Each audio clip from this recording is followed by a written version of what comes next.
Greetings to all our wonderful viewers in Guyana and the diaspora. From the set of choices, we salute Guyana on its 54th independence anniversary. We are a blessed nation and will continue to seek the guidance and favor of God. In spite of the present crisis in our country, we thank God for his faithfulness. We rejoice in the fact that he has not removed his hands of protection. We will continue to stand on his word in Psalm chapter 33, verse 12, which says, "Blessed is the nation whose God is the Lord." Thanks for joining us as we celebrate the birth of our nation. God bless you. God bless Guyana. During this period, we recognize that the pandemic has indeed affected everyone in our society. We have seen persons being afflicted with illness, so physical illness, people lives were lost, economic destruction. Some persons lost their jobs, and the way of income, they don't know how they will probably get money, and so they are also struggling in that area. Then there's the whole notion of anxiety, and we mentioned that in previous programs. Anxiety, some people are depressed, and of course people have needs, and here is where the church has been very active in terms of bringing aid to persons. As a fellowship, we have not just engaged in proclamation, we have not just engaged in preaching the word of God, but we've also sought to empower people. And I mean, those of you who know that through Generation Next, where we have programs that seek to empower people and so on. And we've also, over the years, been meeting the needs of people. But the situation here now is dire, and one fellowship or one group of persons will not be able to make the impact, that we want to make. Part of my teaching talks about collective impact. This is where, there's collaboration, persons coming together, NGOs and even government and so on to come together to alleviate the kind of impact this COVID-19 has caused on society. I think it was Van Dyke and Frick who wrote, when it comes to grace, geography matters, doing theology below. And so as a church, we have to be, and when I say a church, I'm not necessarily speaking, I'm speaking about the church universal. As a church, we have to do theology below. And what do I mean by that? It is a theology that is concerned with the poor and the powerless. And so here is where I think I personally would like to commend what we've been seeing by many churches, and our church, for Assembly of God Watermanville, is come second to no one in terms of how we have been contributing to meeting the needs of persons in this time of crisis. But like I said before, this responsibility cannot be relegated to one church or one group of people. But what we need to see is this collective impact where the church really come alive in a mighty way and impact the lives of hundreds of thousands of people, because I think that is our calling at this time. Gentlemen.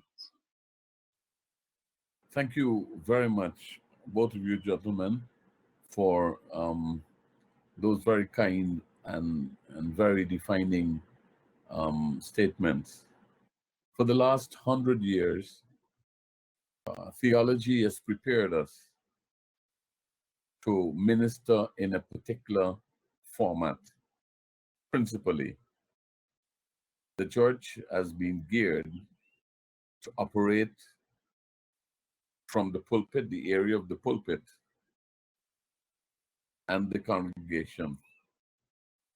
And that is the model that we are all familiar with, where you have a pastor providing theological, spiritual nourishment, insight, information, knowledge, support and the congregants are there to receive the word of God, the spiritual upliftment and support, whether it's done in English or Spanish or Dutch or Portuguese or Afrikaans or Creoles is immaterial.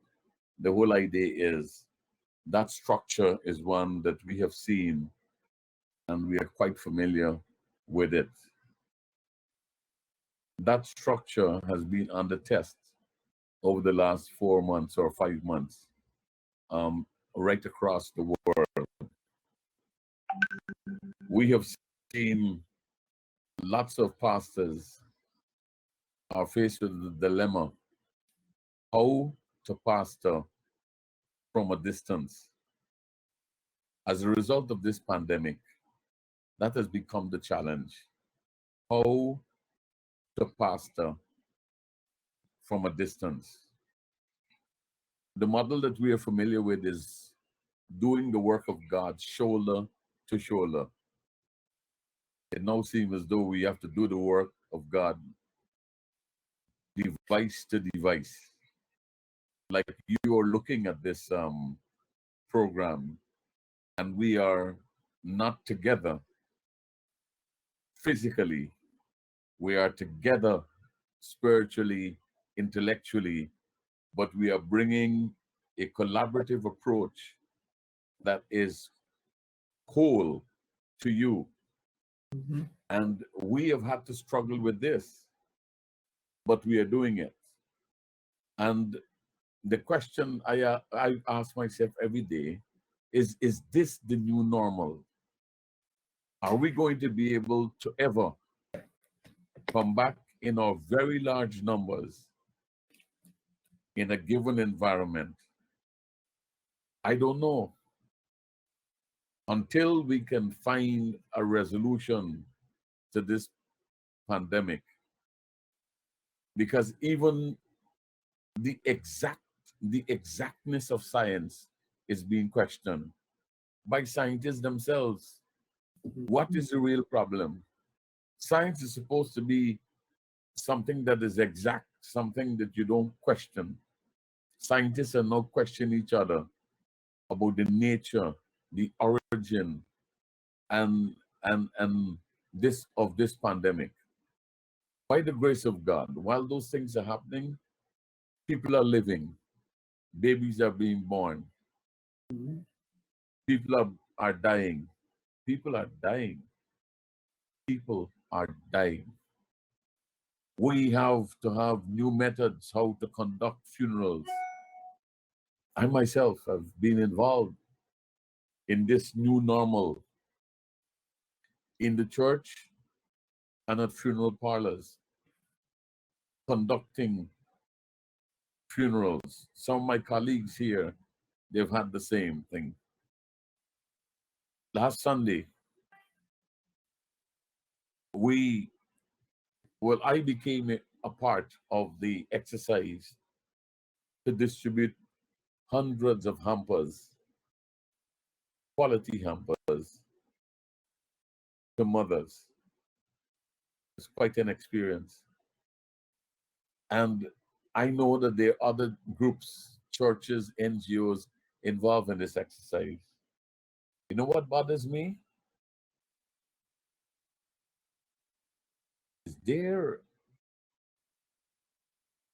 Is the problem of poverty so deep in our country?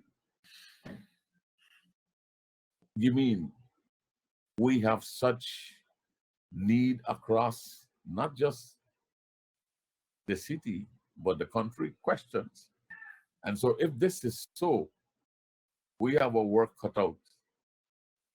Let me be the first to thank Dr. Lee and team for executing what an excellent job is. And I know I have spoken longer than usual, but I want to take this opportunity to say to all, you and your family in this pandemic, every week make a decision to drop at the church a dry coconut, a tin of sardine, a tin of corned beef, as the case might be, because we will have to do this over and over again. And this can be done by expecting one person.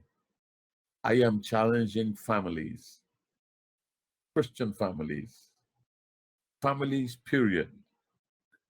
Come on board. God bless you. What we witnessed on Sunday, is a microcosm of what is happening throughout the length and breadth of our country and the world over. But I'm happy to know that as a fellowship, as a church, we were part of the solution. We played no small part in touching and blessing mothers. One of the things that touched me deeply is the overwhelming response of brethren and friends of this fellowship who responded in cash and in kind to ensure that we were part of our responding to the call of our bishop. I mean, one woman, she lost her mother. Her mother had not been buried as yet, and she gave sacrificially in the memory of her mother. That touched me deeply.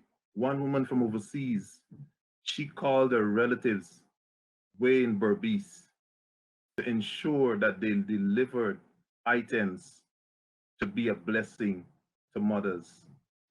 So what we're doing is being a blessing, is touching and meeting. Our hands are, our fingers are on the pulse. We are touching, we are meeting needs.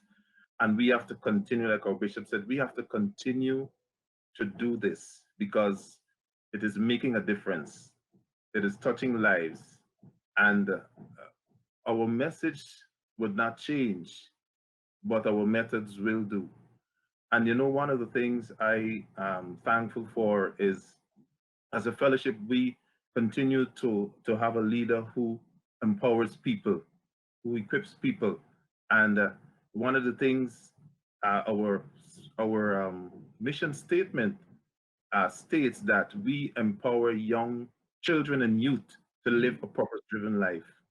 And so we are seeing more and more the creativity, the creative ability coming to the fore, where these young people are exploring systems and structures that can help the church to meet. I mean, our bishop talked about device to device. We are grateful that there's a cadre of young men and women who are leading this initiative in helping us to get the message to the world. So we have to continue to do what we're doing as a fellowship. And I want to thank all those, the volunteerism of Dr. Lee and his team as they continue to work and to help mothers and people generally in our country. Matthew records Jesus making the observation that I was hungry and you fed me. I was naked and you clothed me. I was thirsty and you gave me to drink. And the question was asked, when? And it was said, inasmuch as you have done it to the least of these, you have done it to me. I think we have come to a place where we don't just talk the talk, we have to walk the walk. And as a local church, and hats off to you, Bishop, for your leadership. We can't emphasize that, because a vision is driven by a leader, and you are a leader. And you, for years, you've been encouraging us to have a food bank, to be concerned about those who are struggling, those who are in need. And sometimes we look at people based on what the outside looks like, and you believe that they are not in need. A colleague of mine said, when he looked at the basket we had given to the mothers, he recognized that he's in need, because many of the things in the basket he does not have at home. And there is a deep level of poverty. And sometimes we dress up nice. A friend was telling me this morning, some folks drive other people's cars and you believe it is their car until the people take back the car, then you discover it's not theirs. So we have a very high level of imagery. But I want to say thanks to you, thanks to God, thanks to First Assembly for that initiative. And I am praying that we can find more support. There's one thing before I go, one thing that touched me deeply. It was the idea that God gave to you, of in the memory of your mother, buy something to give to someone. And every time I reflect on my mom, I tell, wow, I have to do something. I have to do something. I can't. As my wife and I spoke, we have to do something. And that by itself was a stimulant, was a motivation. And then to see how it impacted the lives of others, I can't just move on but say thanks to everyone who was involved. Thank you. Just to touch the lives of others. Thank you. Thank you. Thank you. I think at this time, the church needs to move from success to significance. And again, I'm saying that as a fellowship, we have not come second to no one in that area. Yes, the churches could be successful in terms of what they do, in terms of their financial standing, but you become significant when you're able to help people. And I think this is the kind of thinking that we have to have now. We're as a church, and when I say church, again, I'm speaking of universal church of God.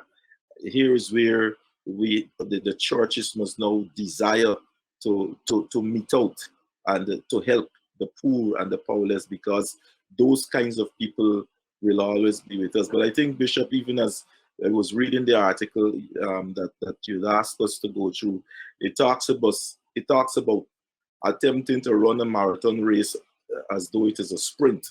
And if that's how the church is going to function, it talks about persons will be suffering from burnout. The whole church could be affected. So the whole idea of mobilizing the saints, bringing the saints together with one mind and one mindset, because while Bishop, you have had that heart and you've been moving in that direction, it's a heart that the entire church must have if we're going to make that impact. Persons should not be sitting down and say, I'm waiting for Bishop to make the move. But once we've understood the heart of Bishop, it is everyone's responsibility to move in that direction rather than to be playing a waiting game all the time. Another line I ran through, it talks about sanity comes in leaning on the saints. Sanity comes in leaning on the saints. So it is the responsibility of the saints also to carry this attack, to carry this move, And I think they talk about, the article talks about prayer, communication, encouraging notes, or acts of service. This is how we could bridge that gap that is existing right now. How do we connect with one another? And if every said, a night pastor thing called me up and he said, I'm just touching base with your family, seeing if you're all right, stay safe, and so on. Those things mean a lot to people, while to some people might say, it's not money, it's not anything. A simple call, to say how you're doing, stay safe, keep well, like I'm looking out for you, and those kinds of things. This is how you lean on the saints. So nothing is wrong with a saint who might be doing well to drive to someone you perceive that may not be doing so well and take something for them. So this is how the church ought to function, because the church is made up of people, and so that's how the church needs to function. Everyone is involved. As you hear from the Spirit of God and you bring to leadership what God is saying to you, and as leadership takes that vision and rolls it out for the benefit of people, we know and we are experiencing the plan and the purpose of God revealed through our fellowship and the service that we give. So I want to commend the work done last Sunday, and to say to everyone that names the name of Christ, that collectively when we work together as a unit, one, God will be glorified in and through us. And this is not for us to be thinking that okay, the big church in Durbin Street doing this, or the little church around the corner can't do what Durbin Street doing. It's not about that. It's all about meeting people, serving people, reaching out to people like Christ encouraged us to do. As much as we show love to someone else, we saying that this is what we're doing to you. So we're hoping that people would see and know that God is indeed working through us. Everyone is involved. Everyone is consumed. You know, we all have a tremendous responsibility. And I'm thinking about the word of God in Luke chapter 12, verse 48. It says, to whom much is given, much is required. You know, there is a requirement that we have to bring to the fore. You know, God is looking on, he's looking at us, and he is saying, well, let's see how you will roll the program out now. You know, we would have been exposed to a lot of teaching. We would have been exposed to a whole host of things, you know, to really build us up. And now it would seem, this is a protracted practical exam that we are going through now. And he's looking to see, he's walking around, he's looking to see how we're conducting ourselves with the resources that he would have blessed us with. All are involved, all are consumed. You know, we have to come and do exactly what we have to do now. That's why I'm very grateful, you know, for the efforts that we would have made over the last week. But that's just one single unit. You know, we are one body. We have to come together and do exactly what we have to do. We're familiar with the golden rule in Matthew 7:12 that says, whatsoever you would that men do to you, you do also to them. You know, this is the law and the prophets. So God is looking on, and while we have our responsibility to do what we have to do, and we should ensure that we fulfill that, God is still no man's debtor, you know. He will repay.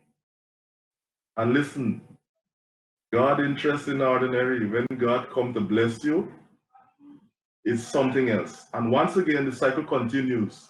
To whom much is given, much is required. And much, I believe, in this season, God is fixing to really bless us. But guess what? It's not for us alone. We shouldn't consume everything. We should find a way to ensure that we are a blessing to our brother, a blessing to our sister. And guess what? God will give us our stars. He'll give us a tick. Well done, good and faithful servant. I am a strong believer in discipleship. I saw on Sunday,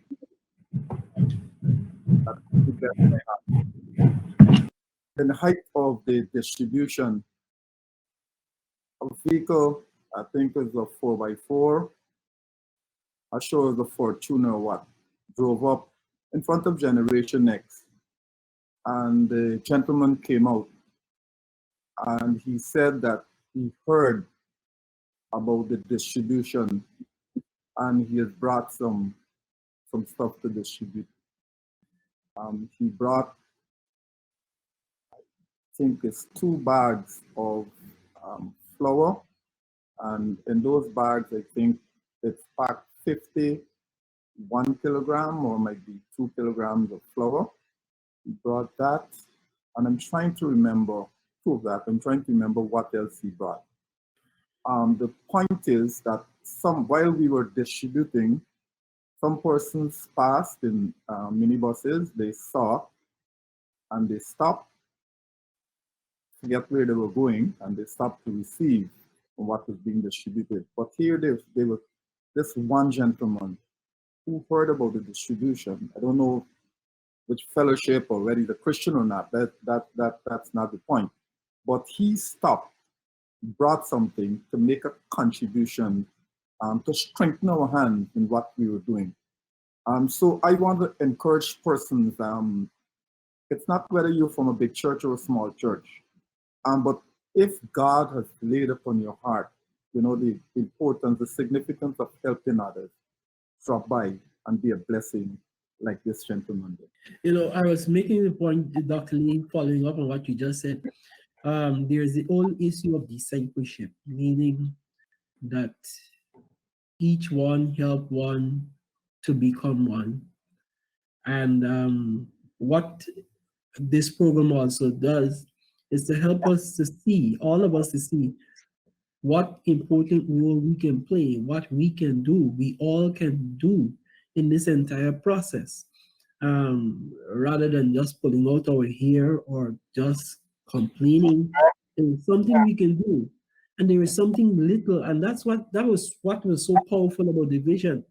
It's not how much you can give or how big is your gift, but the whole idea and the heart behind the gift. And every one of us can become a part. A coconut, I heard Bishop said, just a coconut, whatever it is, and you'll be amazed how that changes the life of someone else. And so I want to encourage each one of us to now become a part of this process, become a disciple. As God continues to bless you, you bless others too. Well, time has flown today, and we want to thank God for you. We didn't even get to massage the fact that we're celebrating 54 years as an independent country. God bless Guyana. Guyana, be assured, there are men and women every single day who lift this country to the Lord in prayer, lift the leaders, all the leaders, governmental, opposition, private sector, public sector, lift all the leaders, military, police, before the Lord in prayer. Families, may God bless this country. Even this season will pass. These challenges will pass. May God bless you and Guyana. We'll see you next week by His grace. I'm Celacia on behalf of the set, reminding you that your whole life is the sum of your choices. God bless you.